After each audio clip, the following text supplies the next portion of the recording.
আমরা তোমাদের সাথে আজকে নিয়ে এসেছি ইতিহাসের জনপ্রিয় শিক্ষক, দীর্ঘদিন যিনি শিক্ষকতার সাথে যুক্ত আছেন, সুব্রত বেরা মহাশয়কে। উনি আজকে তোমাদের সাথে ডিটেলসে 2026 সালের মাধ্যমিক পরীক্ষাকে লক্ষ্য রেখে ইম্পর্ট্যান্ট কিছু সাজেশন, কিছু প্রশ্ন তোমাদের সাথে তুলে ধরবেন এবং বাকিগুলো টোটাল সাজেশন 2 নম্বর, 4 নম্বর এবং 8 নম্বরের সাজেশনটা ডেসক্রিপশন বক্সে দেওয়া থাকবে, ওখান থেকে তোমরা ডিটেল সাজেশনটা পেয়ে যাবে। নমস্কার, আমি সুব্রত বেরা, ইতিহাসের বিষয়ে গৃহ শিক্ষকতা করি। তো সামনেই দশম শ্রেণীর জন্য মাধ্যমিক পরীক্ষা এবং সমস্ত ছাত্রছাত্রীদের জানাই সদ্য শেষ হওয়া দীপাবলির শুভেচ্ছা। এবং সামনে টেস্ট পরীক্ষা আছে নভেম্বর মাসের শুরুতেই, এবং এই টেস্ট এবং 2026 সালের মাধ্যমিকের সম্ভাব্য কোশ্চেন নিয়ে আজকের আলোচনার পর্ব।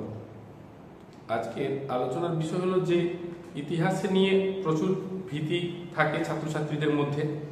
তো সেই ভীতিগুলো যাতে না হয় বা কিভাবে সহজে ইতিহাসের প্রতি ভালোবাসা তৈরি করে একটু ভালো মার্কস পাওয়া যায়, সেইগুলোই চেষ্টা করব আলোচনা করার। তো আমরা যদি দেখি, আমাদের ইতিহাসে টোটাল 8টা চ্যাপ্টার আছে দশম শ্রেণীতে। প্রথম এবং অষ্টম চ্যাপ্টার থেকে কোনরূপ বড় কোশ্চেন আসে না, মানে 8 নম্বরের কোশ্চেন আসে না। 1, 2 এবং 4 এই কোশ্চেনই আসে মেনলি। যদি আমরা দেখি প্রথম অধ্যায় থেকে খুব কম পরিমাণেই 4 নম্বর আসছে বিগত বছরে। এবছরের জন্য যেমন বিশেষ করে খুব গুরুত্বপূর্ণ সরকারি নথিপত্র এবং যে বঙ্গদর্শন পত্রিকা আছে, এই দুটো কোশ্চেন বা ইন্টারনেটের উপরে ছোট প্রশ্ন আছে। এবং প্রথম চ্যাপ্টারটা থেকে খুব ভালো করে খুঁটিয়ে খুঁটিয়ে টেক্সট পড়তে হবে, যেটা থেকে প্রচুর পরিমাণে শর্ট কোশ্চেন আসে এবং প্রচুর 2 নম্বরও আছে প্রথম চ্যাপ্টার থেকে। প্রচুর ডাটা বেসিস চ্যাপ্টার প্রথম চ্যাপ্টারটা। দ্বিতীয় চ্যাপ্টারটা সংস্কারমূলক চ্যাপ্টার আছে, এখান থেকে সব রকম কোশ্চেন আসে। বিশেষ করে বামাবোধিনী পত্রিকা, হিন্দু প্যাট্রিয়ট, এগুলোর উপরে 4 আসে। এবং এছাড়াও বিদ্যাসাগর আছে, রামমোহন রায় আছে, ডিরোজিও আছে। এই যে সমাজ সংস্কারের উপরেও কিন্তু কোশ্চেন আসে। এছাড়াও বেশ কিছু শিক্ষা প্রতিষ্ঠান আছে, কলকাতা মেডিকেল কলেজ, মধুসূদন গুপ্তর সঙ্গে কলকাতা মেডিকেল কলেজের যে সম্পর্ক নিয়ে 4+4, মানে মেডিকেল কলেজ ও মধুসূদন গুপ্তের অবদান, এটার উপরেও কিন্তু ভালো কোশ্চেন আসে। এছাড়াও আমরা যে দেখি টোটাল এই চ্যাপ্টার থেকে 4-8-এর জন্য খুব ভালো চ্যাপ্টার এবং প্রচুর কোশ্চেন আসে। তৃতীয় চ্যাপ্টার, যেটা ছাত্রছাত্রীদের খুবই প্রিয় এবং যেটাতে কৃষক বিদ্রোহ, উপজাতি বিদ্রোহ থাকে, এই চ্যাপ্টার থেকে গত বছরে প্রচুর কোশ্চেন এসেছে। এবং যেটা থেকে এই চ্যাপ্টার গত বছরে সন্ন্যাসী ফকির বিদ্রোহ এসেছিল, সেই তুলনায় এই বছর তুলনামূলক বলা যেতে পারে যে সাঁওতাল বিদ্রোহ খুব ইম্পর্টেন্ট। এবং নীল বিদ্রোহের উপরেও কোশ্চেন এসেছিল একটা 4-এ। সেক্ষেত্রে যে আমরা যদি দেখি যে উপজাতি বিদ্রোহের উপর থেকে বড় কোশ্চেন কম এসেছে, সেক্ষেত্রে উপজাতি বিদ্রোহগুলো খুব গুরুত্ব সহকারে পড়তে হবে। সাঁওতাল বিদ্রোহ, মুন্ডা বিদ্রোহ, এইগুলোর উপর একটু জোর দিতে হবে। চতুর্থ চ্যাপ্টার থেকে যে কোশ্চেনটা বড় কোশ্চেনের জন্য খুব গুরুত্বপূর্ণ, যেটা বড় কোশ্চেন বা পার্ট কোশ্চেন আকারে আসে, সেটা হচ্ছে যে মহাবিদ্রোহের প্রকৃতি সম্পর্কে প্রত্যেকটা পার্ট থেকেও আলাদা আলাদা করে কোশ্চেন আসে। যেটাকে কি সিপাহী বিদ্রোহ বলা যায় বা এটাকে কি সামন্ত শ্রেণীর বিদ্রোহ বলা যায়, এগুলোর উপরে, বা মহাবিদ্রোহকে কেন কে স্বাধীনতার প্রথম যুদ্ধ বলেছেন, এটা নিয়েও কোশ্চেন আসে। তো এই কোশ্চেনটা এবছরের জন্য বড় কোশ্চেন হিসাবে যথেষ্ট গুরুত্বপূর্ণ বড় কোশ্চেন। আর আরেকটা কোশ্চেন যেটা আমি ছেড়ে গেলাম, দ্বিতীয় অধ্যায়ে নবজাগরণের প্রকৃতি, এটা কিন্তু বিগত কয়েক বছর আগেও এসেছিল এবং এবছরের জন্য সবচেয়ে গুরুত্বপূর্ণ কোশ্চেন নবজাগরণের প্রকৃতি।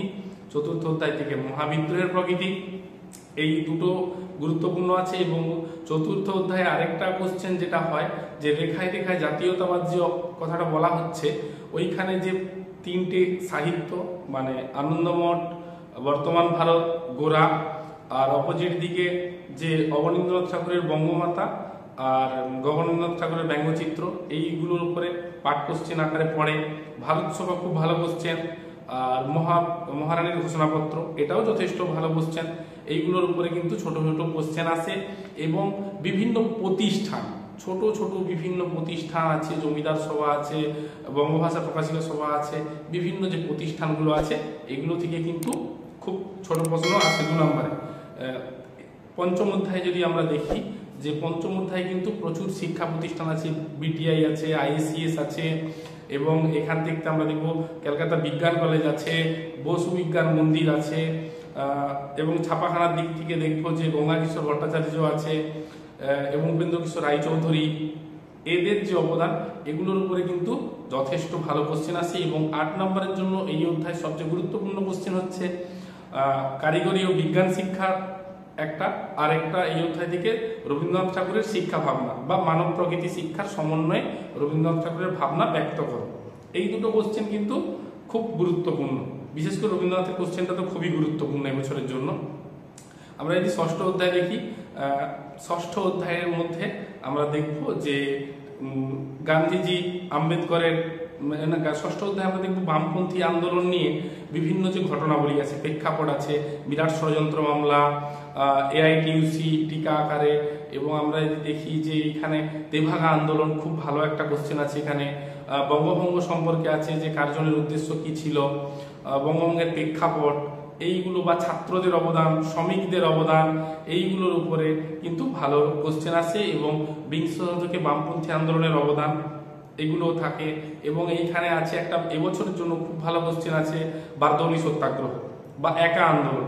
এই দুটো আন্দোলন কিন্তু খুব ভালো করে দেখতে হবে। আমরা সপ্তম অধ্যায়ে দেখবো একদম যে এখানে আমরা দেখব নারীদের বিশেষ করে যে অবদান, বিভিন্ন আন্দোলনে নারীদের অবদান। আবার বিশেষ করে আমরা দেখব সশস্ত্র আন্দোলনে নারীদের অবদান। এটা কিন্তু 8 নম্বরের জন্য এবছরের সিলেবাস অনুযায়ী খুব খুব গুরুত্বপূর্ণ কোশ্চেন একদম, সশস্ত্র আন্দোলনে নারীদের অবদান। এবং এইখানে এই কোশ্চেনটা থেকে যেমন বড় কোশ্চেন আকারে 8-এ পাবো, এবং বিভিন্ন যে ছোট ছোট নারীদের সম্পর্কে, যেমন আমরা প্রীতিলতা ওয়াদ্দেদার, মাদাম কামা, বীণা দাস, এদের সম্পর্কে 2 নম্বরের কোশ্চেন হিসাবেও কিন্তু একটা কোশ্চেন আসে এইখান থেকে, প্রচুর ছোট ছোট কোশ্চেন আসে। এবং এখানে দলিত সম্পর্কে গান্ধী আম্বেদকরের মতামত এবং নমশূদ্র আন্দোলন খুব গুরুত্বপূর্ণ এই চ্যাপ্টার উপর ভিত্তি করে। আর একদম শেষের চ্যাপ্টার অষ্টম অধ্যায়, এখান থেকে কাশ্মীর সমস্যা, হায়দ্রাবাদ সমস্যা, আর উদ্বাস্তু সমস্যা। আর এখান থেকে যে কোশ্চেনটা আসে, যেটা বিগত কয়েক বছর আগে এসেছিল, যে বল্লভভাই প্যাটেল কিভাবে অখণ্ড ভারতবর্ষকে বা ভারতের দেশীয় রাজ্যগুলিকে সংযুক্ত করে ঐক্যবদ্ধ ভারত গঠন করেছিল, এটা খুব গুরুত্বপূর্ণ।